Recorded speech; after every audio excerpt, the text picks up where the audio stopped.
Alright guys, I'm doing a review of this LaCroix. This is naturally peach pear essence sparkling water. So this was on sale.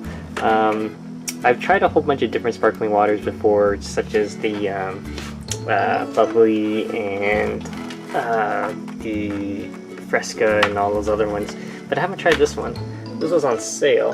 There's the ingredients: carbonated water, naturally essenced. So that's the difference, I guess. So it's naturally essenced. So we're gonna do a quick taste test.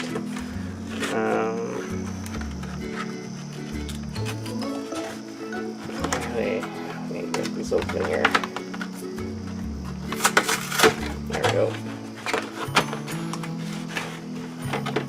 That's what the can looks like, if you guys were wondering. There you go. Nice and shiny.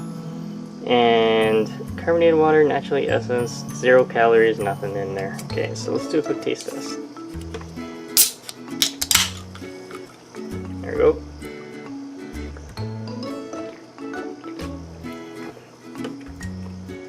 Okay, so I have to admit, this is probably one of the better ones I've tasted.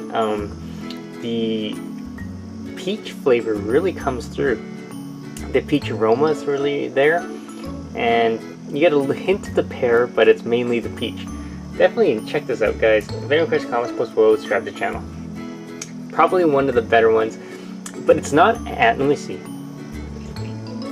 Yeah, so it's not as fizzy as a bubbly, but it's pretty darn good. I would put the fizz at a Fresca, and the aroma better than bubbly and Fresca, so definitely check it out. If you have questions, comments, post below, subscribe to the channel.